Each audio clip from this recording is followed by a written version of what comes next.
안녕하세요. 저는 인터컵 청소년 세학부를 섬기고 있는 김원양 선교사라고 합니다. 네.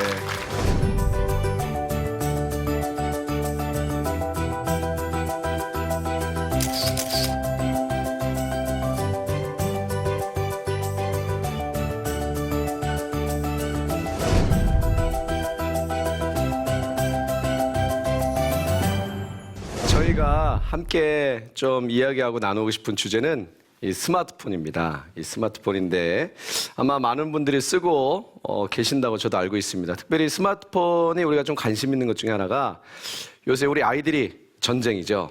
네, 보이지 않는 전쟁입니다. 이 갈등을 넘어 전쟁이 되고 있는데 사실 스마트폰이 한 초등학교 3학년쯤 되면 이제 엄마한테 사달라고 쪼르죠. 근데 3학년 때까지는 그래도 애들이 뭐 한 일주일에 한 번 정도 얘기하는 것 같아요. 4학년 되면 2시간에 한 번꼴로 얘기합니다. 그래가지고 중학교 1학년 정도 되면 뭐 이제 어머니들, 아버지들 고민하시죠. 사줘야 되는 것인가, 말아야 되는 것인가. 대부분 사주시죠. 예를 들어서 아들일 경우는 사실 어머니는 아들을 감당하기가 어려워요. 그렇죠? 일단 우리 남자애들은 중학생 되면 일단 엄마 무시하고 들어갑니다. 그래서 우리 어머니들이 우리 남자애들 중학생 되면 많은 갈등하시고 때로는 우리 어머니들이 그런 고백 하시더라고요. 아들 잘 키웠는데 중학생 되니까 깨달았답니다. 자기가 아직 십자가에서 죽지 않았다. 그래서 십자가에서 못 박힌 자기 잠깐 내려왔다가 또 승질내고 다시 올라가시고 다시 못 박히시고 이런 갈등들이 있습니다. 그런데 그럼 우리가 이 스마트폰을 사줘야 되는 것인가 또는 말아야 되는가 이제 많은 분들은 이제 그렇게 생각을 하시죠. 대학생 되면 사주겠다. 제가 이제 얼마 전에 어느 학교를 갔는데요. 이제 기독교 대안학교입니다. 거기 아이들이 한 100명, 한 120명 모여 있었어요. 제가 이제 아이들한테 물어봤죠. 혹시 스마트폰 쓰는 사람 손 들어봐라. 그랬더니 거의 한 90% 손 듭니다. 든 아이들 중에서 그러면 너희들이 만약에 자녀를 낳으면 스마트폰 안 사줄 사람 손 들어봐라. 그랬더니 절반 이상이 손 들더라고요. 본인들은 쓰면서 애들을 안 사주겠대요. 그래서 제가 아이들을 많이 축복했습니다. 이중격자라고 많이 축복했습니다. 그래서 지들도 쓰면서 갈등이 있는 거죠. 왜냐면 이제 맨날 얘기 듣는 거 아니에요. 이거 쓰면 안 된다, 쓰면 안 된다. 근데 자기도 모르게 자꾸 쓰게 되니까. 그러니까 자기들도 그 현실을 알기 때문에 사주지 않겠다 이렇게 되는 겁니다. 근데 사실 문제는 그렇다고 우리가 이 스마트폰을 완전 안 사줄 수도 없는 상황이에요. 왜냐하면 이제 부모님들에게 스마트폰이 의미하는 건 뭡니까? 어머니들은 특별히 이 스마트폰은 뭘까요?라고 물어보시면 아이들에게 그건 어떤 거 의미할까요?라고 물어보시면 제일 많이 대답하시는 게 게임기요 이렇게 생각하시더라고요. 근데 아이들에게 스마트폰은 게임기가 아니죠. 아이들에게 스마트폰은 게임기가 아니고 아이들에게 있어 스마트폰은 그냥 신체 일부분입니다. 그냥 6번째 감각이에요. 그래서 뭐 예를 들어서 이제 어머니들이 너 이번에 시험 못 보면 스마트폰 뺏는다 뭐 이런 거 있잖아요.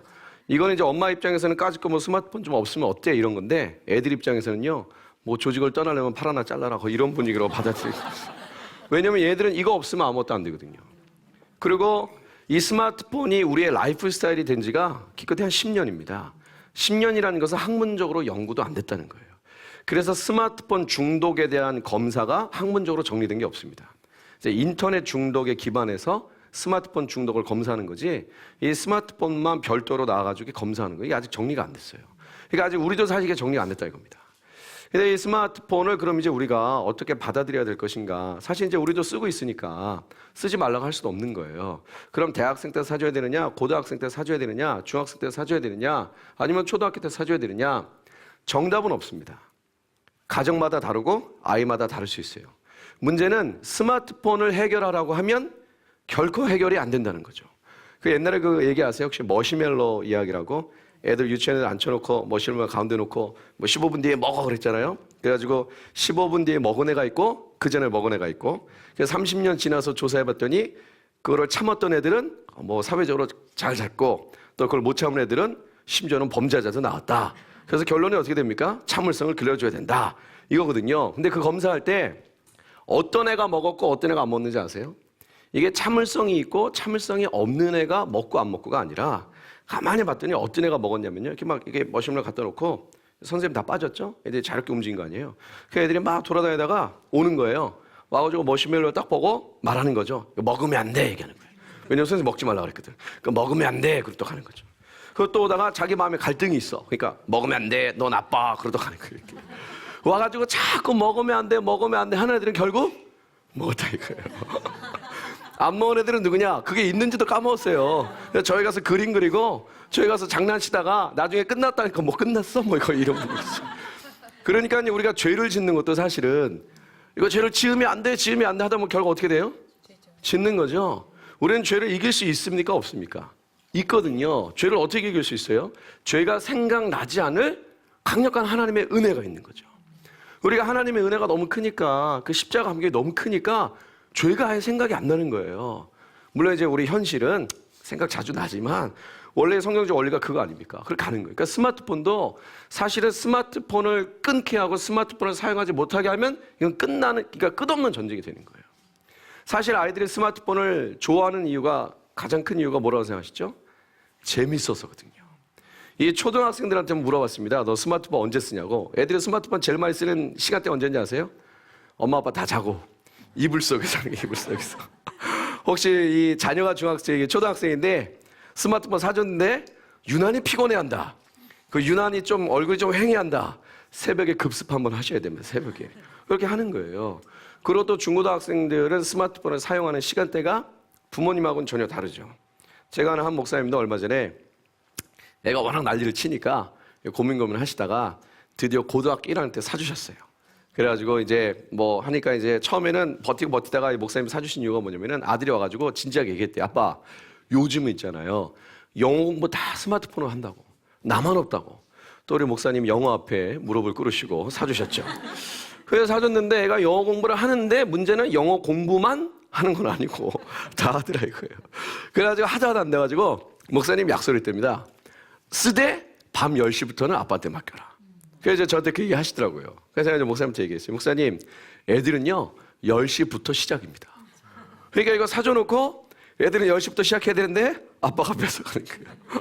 그대로 괜찮으시냐고, 가정의 평화는 괜찮으시냐고. 거의 3차 세계대전 수준으로 올라갔다고 하시더라고요.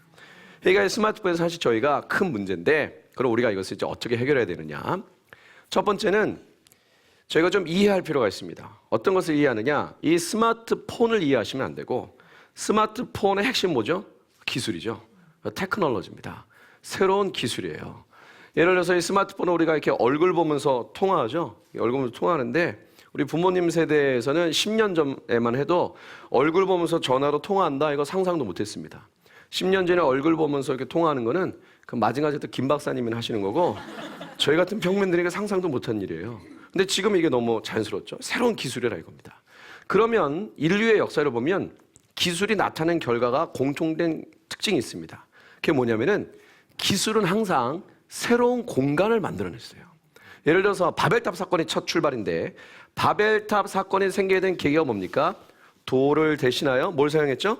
벽돌을 사용했고 진흙을 대신하여 역청을 사용합니다. 테크놀로지죠. 근데 그 기술을 통하여 성읍과 탑을 건설했어요. 뭐 성읍과 탑을 건설한 것 자체가 나쁘다고 볼 수는 없는데 그 목적 자체가 하나님을 대항하는 거죠. 그러니까 하나님이 만든 세상 속에 기술에 의해 성읍과 탑이라는 새로운 공간이 생기고 그리로 사람들이 다 들어옵니다. 근데 그리로 들어온 사람들은 이전에 있었던 원칙과는 전혀 다른 기준으로 살아가게 돼요. 예를 들어 또 산업혁명이죠.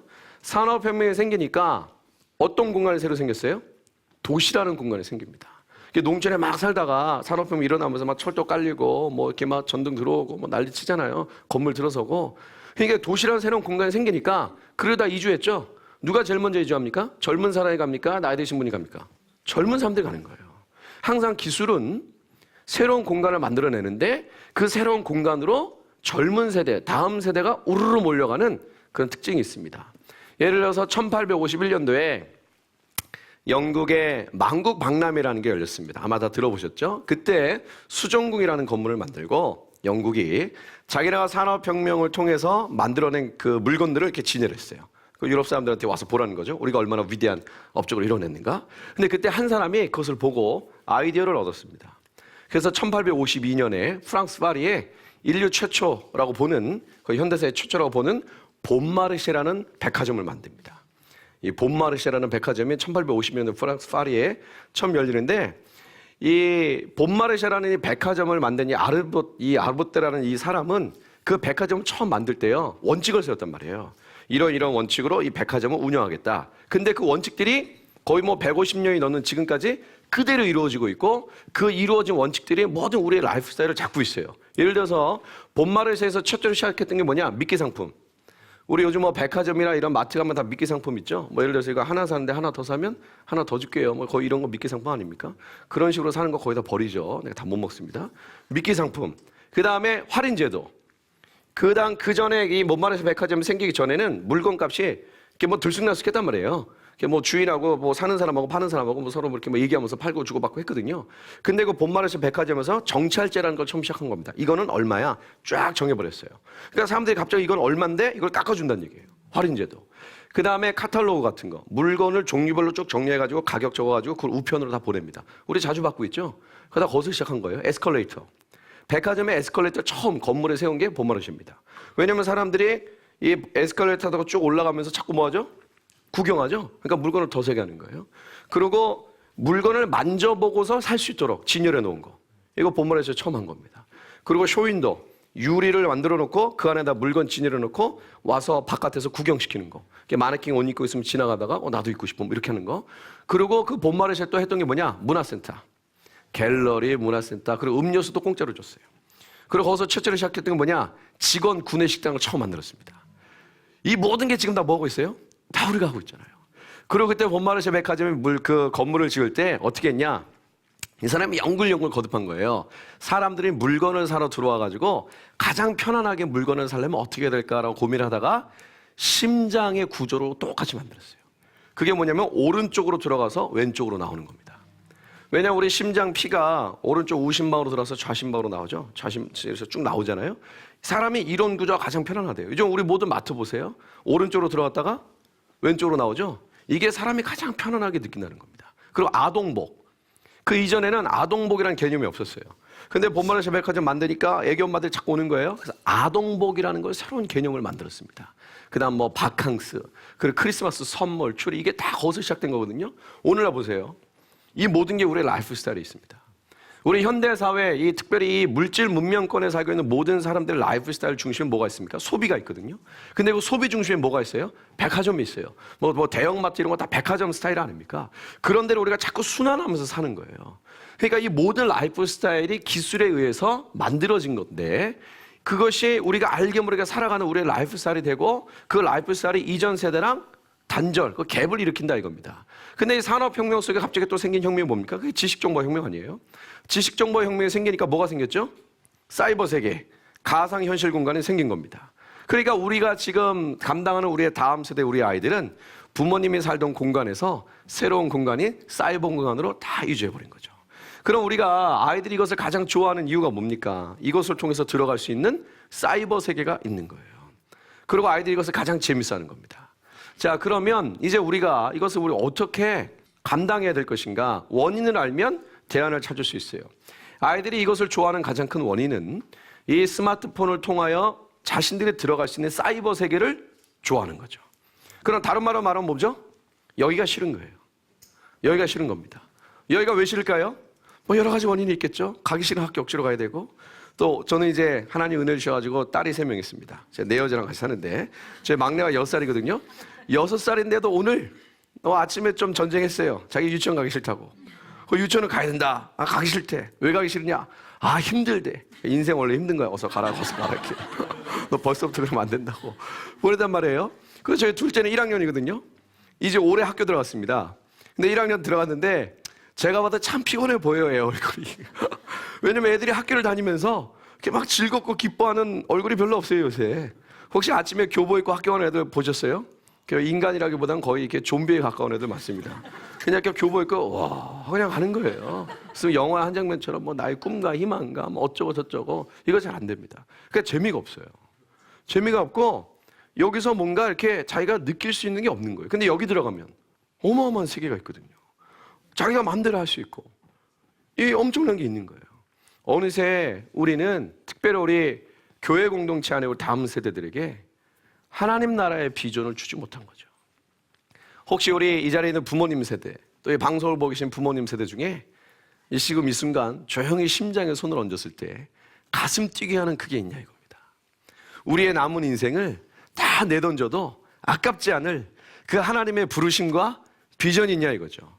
그 하나님의 부르심과 비전이 있는 사람은 이 땅이 너무 재밌는 거예요. 여기가 너무 좋은 겁니다.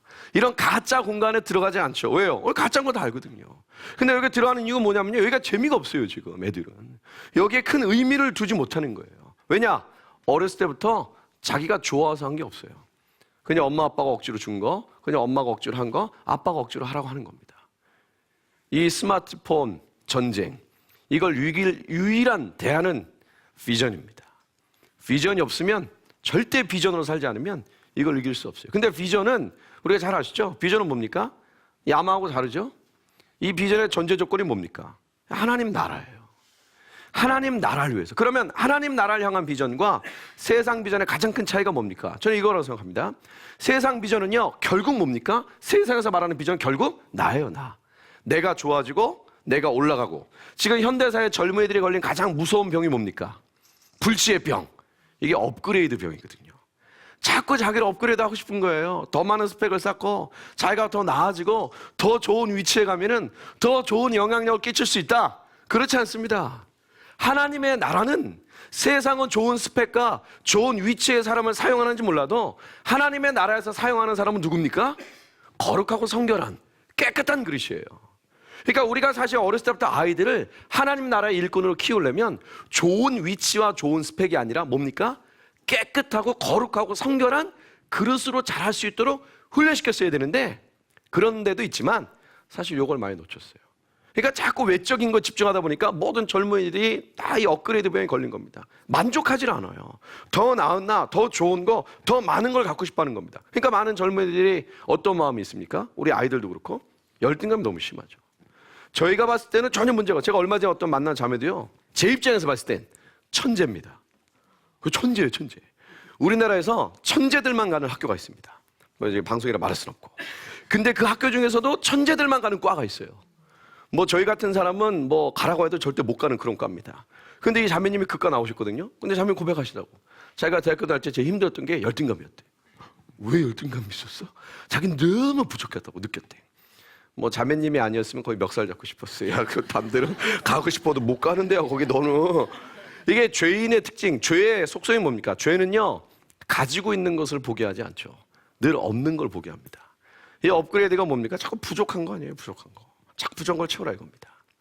이 보이지 않는 스마트폰 전쟁, 이것이 시작된 출발은 어느새 우리가 비전 없이 살았어요. 혹시 우리 가정에, 또 우리 주변에 이 스마트폰으로 어려움을 겪고 있는 가정이 있거나 그런 공동체가 있다면 이것부터 시작해야 됩니다. 뭡니까? 엄마 아빠가 먼저 비전 가지고 사셔야 돼요. 그럼 비전이 뭐냐? 내가 진짜 비전이 있는 걸 어떻게 알 수 있느냐? 이 질문을 하면 다 알 수 있습니다. 혹시 우리 이 자리에 많은 분들 계신데 혹시 옆에 계신 분 살짝 얼굴을 보시면서 이렇게 질문하셨으면 좋겠습니다. 형제님, 자매님, 왜 사세요? 네, 뭐 살짝 질문해 보시겠어요? 네, 감사합니다. 네. 네, 바로 또 이렇게 한번 여쭤보겠습니다. 도대체 왜 그러고 사세요? 네, 감사합니다. 우리가 사실 왜 사냐고 물으면 별로 할 말이 없어요. 그렇죠. 저는 이제 청소년 사역을 하는데 제가 중고등학생들 만나면 항상 얘기하는 게 있습니다. 저는 이 얘기 꼭 합니다. 애들 만나면 꼭 하는 얘기가 뭐냐면요, 얘들아, 너희들 오늘 집에 가서 엄마 얼굴을 보고 엄마 눈을 똑바로 쳐다보고 엄마한테 꼭 질문해봐라. 엄마 얼굴을 똑바로 쳐다보고 사랑의 마음을 담아서 엄마 왜 살아? 꼭 물어봐라. 그때 너희들 이렇게 질문했는데 너희 어머니께서 그 질문을 받고 갑자기 가슴이 뜨거워지시고 눈이 바짝바짝 빛나시면서 너를 똑바로 쳐다보시면서 난 꿈이 있어요, 뭐 이런 식으로 나오신다. 살아계신 엄마다. 꿈이 있는 엄마, 살아계신 엄마다. 근데 이제 엄마 왜 살아? 질문했는데 갑자기 엄마가 다 하던 거 탁 내려놓고 한숨 푹 쉬면서 네 때문에 살아, 인간아. 너 엄마가 어떻게 여기까지 왔는 거 몰라? 너 엄마가 어떻게 버티는지 몰라? 그러니까 딴 생각하지 말고 공부나 열심히, 알았지? 그리고 꼭 마지막에 이런 어머니 계세요. 이 다음에 엄마 잊지 마. 이런 식으로 나오신다. 그러면은 조용히 니네 방에 들어가서 기도해야 된다. 뭐라고 기도해야 될까요? 하나님 우리 엄마 살려주세요. 우리 엄마 살려주세요. 아버지한테 물어봐라. 아빠 왜 사세요? 근데 또 아버지도 뭐 난 꿈이 있어요. 뭐 이러면서 나오신다. 살아계신 아빠다. 근데 아빠 왜 사세요? 여쭤봤는데 또 아빠도 한숨 푹 쉬면서 뭐 인생이 이런 거라는 등, 뭐 너도 살아보라라는 등, 뭐 세상은 만만치 않다는 등 이런 식으로 나온다. 조용히 기도해야 된다. 뭐라고요? 우리 아빠 살려주세요. 그리스도인은 무덤 가는 그날까지 가슴 뛰는 존재들입니다. 왜 사냐고 물어봤을 때 엄마 왜 살아요? 아빠 왜 살아요? 고 물어봤을 때 자신 있게 말할 수 있는 자기 인생의 비전이 있는 거예요. 이건 나이에 관계없습니다. 그게 그리스도인의 삶이에요. 우리 아이들이 스마트폰을 잡고 그 스마트폰을 통한 그 가상현실 공간에 들어가는 가장 큰 이유가 뭐냐 이거예요. 재미없다 이거예요. 여기가 싫다 이겁니다. 여기는 의미가 없다 이거예요. 내가 좋아하는 게 없다 이겁니다. 왜죠? 우리도 어느새 그렇게 산 겁니다. 우리도 어느새 그냥 의미 없이 산 거예요. 어떻게 보면은 그 본마르샤 백화점이 만들어낸 150년 전에 만들어낸 그 라이프 스타일대로 그대로 사는 겁니다. 뭔가 세상에서 말하는 것들대로 살면은 다 되는 것 같아요. 거기다 또 여기다 이 불난집에 기름 뿌리는 것처럼 엄청난 역할을 한 게 뭡니까? 그게 미디어죠, 미디어. 미디어가 주는 가장 큰 영향력이 뭡니까? 가짜를 각인시키는 거예요. 부모님 세대는 현실을 사시면서 미디어를 봤기 때문에 영화는 영화입니다. 아이들은 어렸을 때부터 미디어를 통해 현실을 봤기 때문에 현실은 영화처럼 돼야 돼요. 현실은 영화처럼 살고 싶은 거예요. 영화 속의 한 장면처럼 사랑을 하고 싶고 영화 속의 한 장면처럼 멋진 인생을 살고 싶고 현실이 됩니까? 안 됩니까? 안 되거든요. 절대 그럴 수가 없어요. 그러니까 아이들이 자기가 상상하는 삶과 현실이 너무 갭이 있기 때문에 아이들은 너무 갭이 있기 때문에 여기에 재미를 느끼지 못합니다. 우리는 아이들에게 비전을 줘야 되는데 비전을 앉혀놓고 비전을 가져라! 그런다고 비전 가질 수 있는 게 아니에요. 엄마가 먼저, 아빠가 먼저 가슴팀이 있어야 됩니다. 여러분 하나님은요 가만히 계신 분이 아니죠. 우리 예수님 보세요. 이 마태, 마가, 누가, 요한복음 이 복음서를 보면 특별히 이 마태, 마가, 누가 이 공간복음을 보면 예수님의 일대기가 쭉 써 있죠. 예수님의 일대기를 가만히 보면 특징이 뭡니까? 절대 가만히 계시지 않습니다. 우리가 좀 쉬운 말로 하면 예수님은 싸돌아 다니셨다 이거예요. 예수님은요 가만히 안 계셨어요. 여기 갔다 저기 갔다 여기 갔다 저기 갔다. 얼마나 열정이 있고 얼마나 많은 일을 하시는지 그게 그리스도인의 모습입니다. 패션이라는 거예요. 열정. 우리는 하나님께서 우리에게 열정을 주셨어요. 하나님이 우리를 부르셨고 우리에게 주신 비전을 향한 억지로 무슨 뭐 이렇게 막 끌려가는 동물 끌려가는 재물이 아니라 내가 자발적으로 너무 하고 싶은 거예요. 그걸 너무 이루고 싶은 겁니다. 그런 패션과 열정이 있는 거예요. 이 열정과 패션이 타락하면 재미가 되는 겁니다. 우리 아이들이 가장 좋아하는 게 뭐죠? 재미예요. 재미있는 겁니다. 재미. 애들이 교회 오기 싫어하는 이유 설문조사 한 거 보셨죠? 우리 중고등학생들 너 왜 교회 오기 싫으니? 라고 했을 때 1위가 뭡니까? 재미없어서예요. 재미없어서. 교회 오면 재미없다 이거예요. 열정이 식고 열정이 타락하면 재미를 찾습니다. 그러니까 우리가 하나님 열심히 섬기다가 번아웃 하신 분들 있죠? 지치신 분들. 그분들이 뭘 찾아요? 자기도 모르게 죄인의 속성 따라 쾌락을 찾는 거예요. 재미가 주는 게 쾌락 아닙니까? 요즘 퍼니 시대 아니에요? 애들의 모든 라이프 스타일이 재미가 없으면 안 한다고요. 왜죠? 패션이 없는 거예요. 우리는 이 스마트폰을 뺏기 전에 이거 하나 갖다 놓고 하지 말아라 해라. 이런 1차원적인 전쟁이 아니라 보다 큰 전쟁을 해야 됩니다. 이 아이가 20살이 되기 전에 이 아이가 어른이 되기 전에 이 아이가 자신의 인생을 다 내던져도 아깝지 않을 그 하나님 나라, 세상이 아니죠. 하나님 나라의 비전을 갖게 해야 됩니다. 그리고 그것만 머릿속에 있는 것이 아니라 뭐예요? 그 아이가 가슴 뛰어야 됩니다.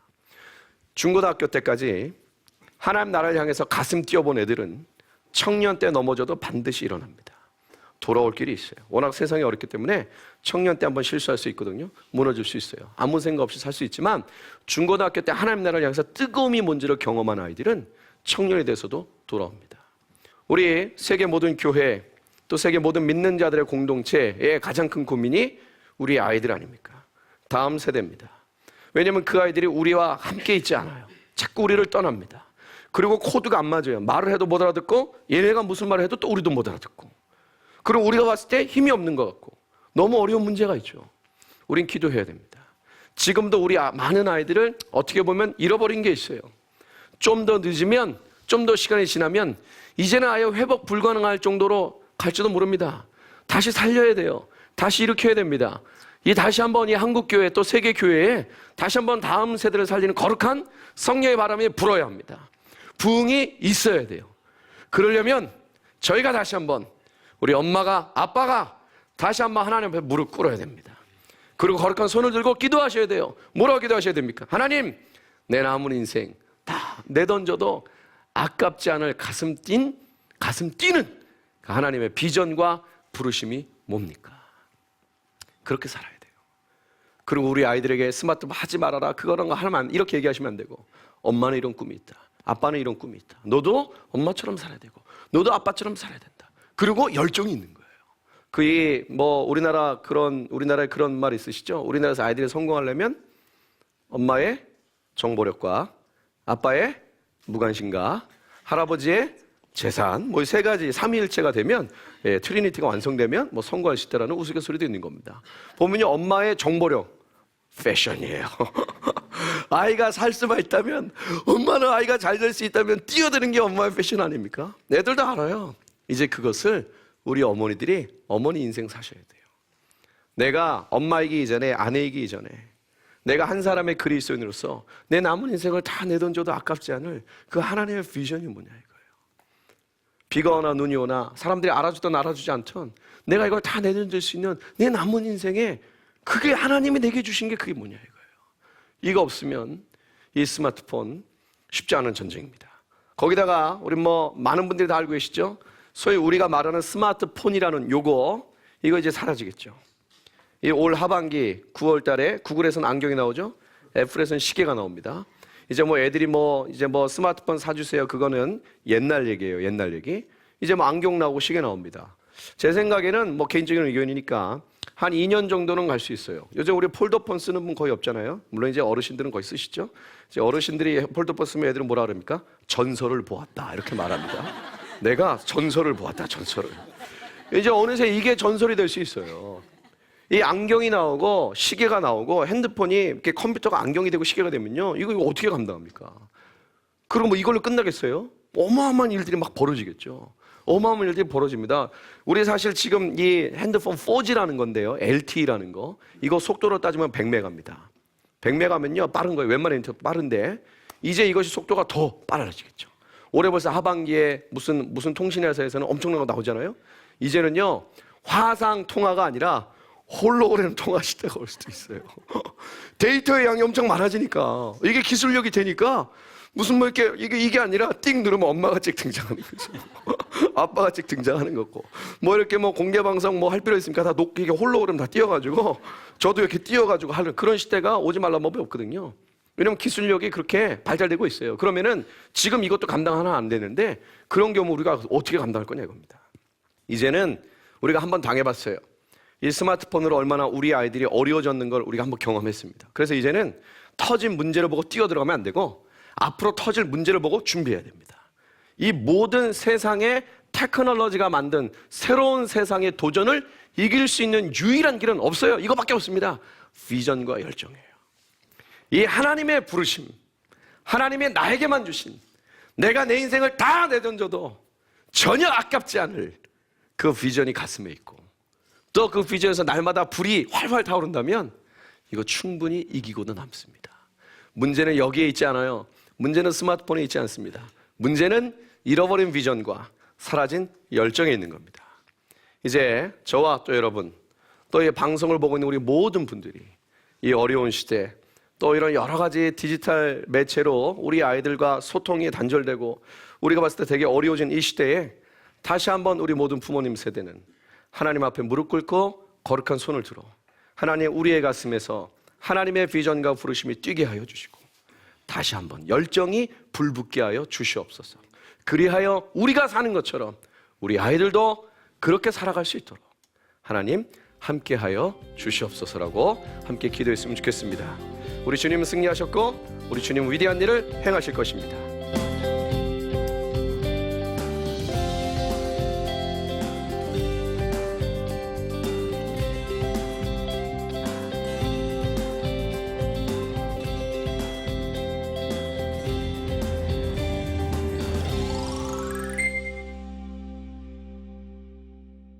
스마트폰을 유용하게 사용할 수 있는 방법도 있을까요? 있습니다. 네, 저희가 사실은 이 스마트폰을 완전히 못 쓰게 할 수 없거든요. 그러니까 이것을 유용할 수 있는 방법이 필요합니다. 그런데 사실은 저희가 이 부모님 세대는 스마트폰을 너무 몰라요. 예를 들어서 우리 요즘 젊은 세대가 평균적으로 쓰는 스마트폰의 어플리케이션이 470개 정도 됩니다. 근데 우리 대부분 연세 있는 부모님들은 많이 써요. 15개 뭐 이 정도 수준이죠. 470개. 그런 스마트폰을 유용하게 사용할 수 있는 방법은요, 여러 가지가 있을 수 있습니다. 첫 번째는 아이들이 스마트폰을 통해서 여러 가지 미디어를 보거든요. 근데 문제는 저희가 아이들이 스마트폰을 통해서 볼 수 있는 미디어 콘텐츠가 거의 없어요. 기독교적인 콘텐츠가 거의 없습니다. 전무후무합니다. 그러니까 우리가 이거 개발시켜 줘야 돼요. 아이들이 스마트폰 가지고 들어갔을 때 이것을 볼 수 있는 이 여러 가지 것을 개발시켜 줘야 됩니다. 그래서 제가 섬기는 공동체에서도 지금 아이들의 스마트폰으로 언제든지 볼 수 있는 단편적인 그 기독교 콘텐츠를 계속 만들고 있습니다. 그럼 뭐 이게 공개적으로 저희가 오픈은 하지 않고 저희가 지금 비공식적으로 이거 지금 사용하고 있어요. 그래서 아이들의 피드백을 보고 있고 업그레이드 시켜주고 있습니다. 두 번째는 스마트폰으로 할 수 있는 가장 좋은 것 중에 하나가 어플리케이션이거든요. 그러니까 우리 뜻 있는 어플리케이션 프로그램 이렇게 개발하신 분들 있죠. 이분들이 좀 좋은 거 좀 많이 개발했으면 좋겠어요. 애들이 스마트폰으로 뭐 예를 들어서 뭐 성경 퀴즈 같은 거 이거 뭐 쉽거든요. 네? 아니면 뭐 스마트폰으로 여러 가지. 그러니까 조금 뜻 있는 분들이 머리만 모아서 짜내면요 좋은 콘텐츠 많이 나올 수 있습니다. 근데 문제는 안 만드니까 문제예요. 왜 안 만들까요? 네, 주님은 아십니다. 사실 뭐 이게 비즈니스도 잘 안 될 거고, 그러니까 누가 뜻 있는 분들이 좀 투자하면서 아이들을 위해서 이런 걸 좀 만들어내고, 그럼 너무너무 좋습니다. 그리고 스마트폰이 갖고 있는 가장 좋은 장점 중 하나 뭡니까? 정보력이거든요. 그러니까 우리가 아이들에게 줄 수 있는 수많은 정보가 있어요. 이것을 특별히 선교지 정보라든지 아이들 기독교 문화에 대한 정보라든지 이런 것들을 많이 전달할 수 있는 좋은 매개체로 사용하면 너무너무 좋을 것 같습니다. 네. 그래서 여러분 삶 가운데 또 우리 삶 가운데 하나님의 놀라운 역사를 기대합니다. 감사합니다. 고맙습니다. 고맙습니다. 너 인생 사는 거 너무 힘들지? 네. 그냥 아무것도 하기 싫지? 네. 오늘 네가 할 수 있는 가장 좋은 게 있어. 천국 가는 거야. 우리 아이들을 너무 좁게 키우고 있어요. 반짝 인기 있었다 사라지는 그런 인생을 살기를 원하십니까? 아이들에게 이야기해 주신 가장 멋진 스토리가 있습니다. 이걸 아는 아이들은요 틀이 달라져요. 물결을 거슬러 올라가는 새로운 세대가 일어날 거다. 이 하나님의 이야기에 제가 충격을 받았죠. 글로벌 세계로 움직이는 건 정치, 경제, 사회, 문화의 리더들이 아닙니다. 하나님이 움직이시는